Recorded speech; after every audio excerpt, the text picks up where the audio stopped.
10. Al amanecer del día 20, el viento soplaba con mucha fuerza, y por esta causa los navíos estaban muy distantes unos de otros. Mas habiéndose calmado el viento poco después de mediodía, el buque almirante hizo señales de que se formasen las 5 columnas: vanguardia, centro, retaguardia y los 2 cuerpos que componían la reserva. Yo me deleitaba viendo cómo acudían dócilmente a la formación aquellas moles, y aunque, a causa de la diversidad de sus condiciones marineras, las maniobras no eran rápidas y las líneas formadas poco perfectas, siempre causaba admiración contemplar aquel ejercicio. El viento soplaba del suroeste, según dijo Marcial, que lo había profetizado desde por la mañana, y la escuadra, recibiéndole por estribor, marchó en dirección del estrecho. Por la tarde se vieron algunas luces, y al amanecer del 21 vimos 27 navíos por Barlovento, entre los cuales Marcial designó 7 de 3 puentes.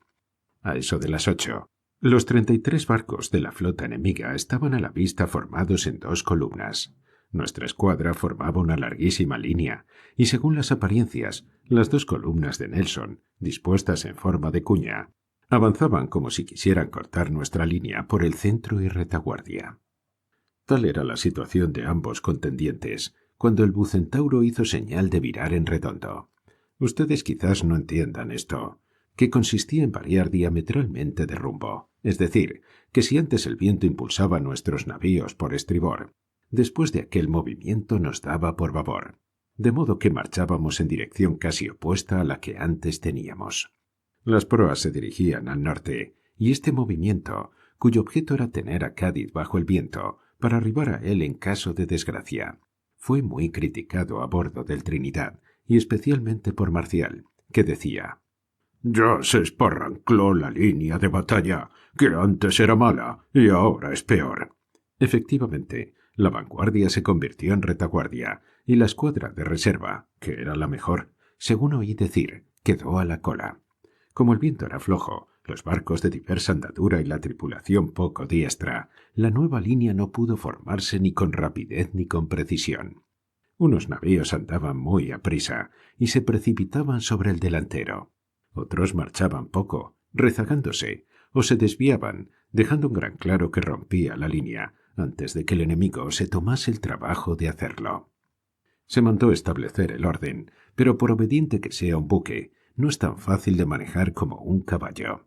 Con este motivo, y observando las maniobras de los barcos más cercanos, medio hombre decía: «La línea es más larga que el camino de Santiago. Si el señorito la corta, adiós mi bandera. Perderíamos hasta el modo de andar.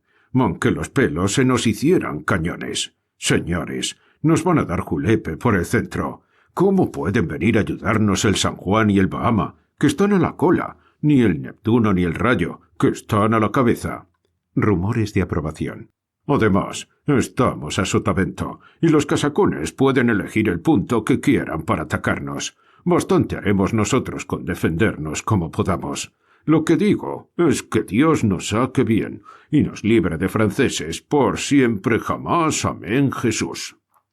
El sol avanzaba hacia el cenit, y el enemigo estaba ya encima. «¿Les parece a ustedes que esta es hora de empezar un combate? Las 12 del día», exclamaba con ira el marinero, aunque no se atrevía a hacer demasiado pública su demostración. Ni estas conferencias pasaban de un pequeño círculo, dentro del cual yo, llevado de mi sempiterna insaciable curiosidad, me había ingerido. No sé por qué me pareció advertir en todos los semblantes cierta expresión de disgusto. Los oficiales en el alcázar de popa y los marineros y contramaestres en el de proa observaban los navíos sotaventados y fuera de línea, entre los cuales había 4 pertenecientes al centro. Se me había olvidado mencionar una operación preliminar del combate, en la cual tomé parte. Hecho por la mañana el zafarrancho, preparado ya todo lo concerniente al servicio de piezas y lo relativo a maniobras, oí que dijeron: «La arena, extender la arena». Marcial me tiró de la oreja y, llevándome a una escotilla, me hizo colocar en línea con algunos marinerillos de leva, grumetes y gente de poco más o menos. Desde la escotilla hasta el fondo de la bodega se habían colocado, escalonados en los entrepuentes, algunos marineros, y de este modo iban sacando los sacos de arena. Uno se lo daba al que tenía al lado, este al siguiente, y de este modo se sacaba rápidamente y sin trabajo cuanto se quisiera. Pasando de mano en mano, subieron de la bodega multitud de sacos, y mi sorpresa fue grande cuando vi que los vaciaban sobre la cubierta, sobre el alcázar y castillos, extendiendo la arena hasta cubrir toda la superficie de los tablones. Lo mismo hicieron en los entrepuentes. Por satisfacer mi curiosidad, pregunté al grumete que tenía al lado. «Es para la sangre», me contestó con indiferencia. «¿Para la sangre?», repetí yo sin poder reprimir un estremecimiento de terror. Miré la arena, miré a los marineros, que con gran algazara se ocupaban en aquella faena, y por un instante me sentí cobarde. Sin embargo, la imaginación, que entonces predominaba en mí, alejó de mi espíritu todo temor, y no pensé más que en triunfos y agradables sorpresas. El servicio de los cañones estaba listo, y advertí también que las municiones pasaban de los pañoles al entrepuente, por medio de una cadena humana semejante a la que había sacado la arena del fondo del buque. Los ingleses avanzaban para atacarnos en dos grupos. Uno se dirigía hacia nosotros y traía en su cabeza, o en el vértice de la cuña, un gran navío con insignia de almirante. Después supe que era el Victory y que lo mandaba Nelson. El otro traía a su frente el Royal Sovereign, mandado por Collingwood. Todos estos hombres, así como las particularidades estratégicas del combate, han sido estudiadas por mí más tarde. Mis recuerdos, que son clarísimos en todo lo pintoresco y material, apenas me sirven en lo relativo a operaciones que entonces no comprendía. Lo que hoy con frecuencia de boca de Marcial, unido a lo que después he sabido, pudo darme a conocer la formación de nuestra escuadra. Y para que ustedes lo comprendan bien, les pongo aquí una lista de nuestros navíos, indicando los desviados, que dejaban claro la nacionalidad y la forma en que fuimos atacados. Poco más o menos era así. Esquema. Nota del narrador. Se incluye una figura con un esquema de las flotas. Eran las 12 menos cuarto. El terrible instante se aproximaba. La ansiedad era general, y no digo esto juzgando lo que pasaba en mi espíritu, pues atento a los movimientos del navío en que se decía estaba Nelson, no pude por un buen rato darme cuenta de lo que pasaba a mi alrededor. De repente nuestro comandante dio una orden terrible. La repitieron los contramaestres, los marineros corrieron hacia los cabos, chillaron los motones, trapearon las gavias. «¡En facha, en facha!», exclamó Marcial, lanzando con energía un juramento. «Ese condenado se nos quiere meter por la popa». Al punto comprendí que se había mandado detener la marcha del Trinidad para estrecharle contra el Bucentauro, que venía detrás, porque el Victory parecía venir dispuesto a cortar la línea por entre los dos navíos. Al ver la maniobra de nuestro buque, pude observar que gran parte de la tripulación no tenía toda aquella desenvoltura propia de los marineros, familiarizados como Marcial con la guerra y con la tempestad. Entre los soldados vi algunos que sentían el malestar del mareo y se agarraban a los obenques para no caer. Verdad es que había gente muy decidida, especialmente en la clase de voluntarios, pero por lo común todos eran de leva. Obedecían las órdenes como de mala gana, y estoy seguro de que no tenían ni el más leve sentimiento de patriotismo. No les hizo dignos del combate más que el combate mismo, como advertí después. A pesar del distinto temple moral de aquellos hombres, creo que en los solemnes momentos que precedieron al primer cañonazo, la idea de Dios estaba en todas las cabezas. Por lo que a mí toca, en toda la vida ha experimentado mi alma sensaciones iguales a las de aquel momento. A pesar de mis pocos años, me hallaba en disposición de comprender la gravedad del suceso, y por primera vez, después que existía, altas concepciones, elevadas imágenes y generosos pensamientos ocuparon mi mente. La persuasión de la victoria estaba tan arraigada en mi ánimo que me inspiraban cierta lástima a los ingleses, y les admiraba al verles buscar con tanto afán una muerte segura. Por primera vez entonces percibí con completa claridad la idea de la patria, y mi corazón respondió a ella con espontáneos sentimientos, nuevos hasta aquel momento en mi alma.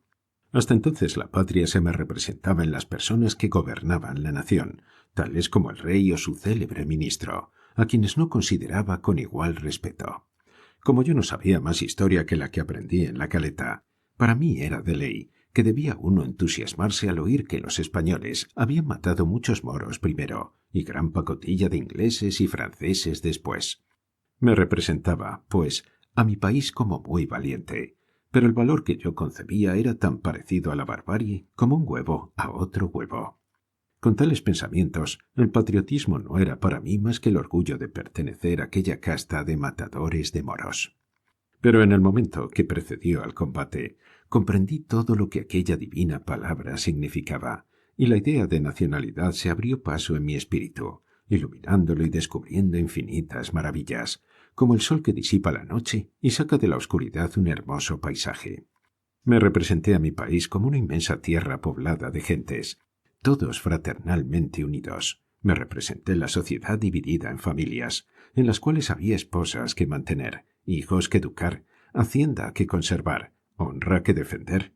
Me hice cargo de un pacto establecido entre tantos seres para ayudarse y sostenerse contra un ataque de fuera, y comprendí que por todos habían sido hechos aquellos barcos para defender la patria, es decir, el terreno en que ponían sus plantas, el surco regado con su sudor, la casa donde vivían sus ancianos padres, el huerto donde jugaban sus hijos, la colonia descubierta y conquistada por sus ascendientes, el puerto donde amarraban su embarcación fatigada del largo viaje, el almacén donde depositaban sus riquezas, la iglesia, sarcófago de sus mayores, habitáculo de sus santos y arca de sus creencias, la plaza, recinto de sus alegres pasatiempos, el hogar doméstico, cuyos antiguos muebles, transmitidos de generación en generación, parecen el símbolo de la perpetuidad de las naciones, la cocina, en cuyas paredes ahumadas parece que no se extingue nunca el eco de los cuentos con que las abuelas amansan la travesura e inquietud de los nietos,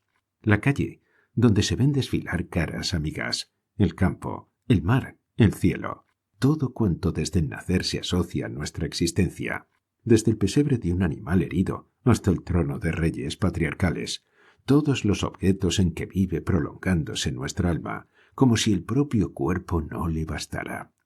Yo creía también que las cuestiones que España tenía con Francia o con Inglaterra eran siempre porque alguna de estas naciones quería quitarnos algo, en lo cual no iba del todo descaminado.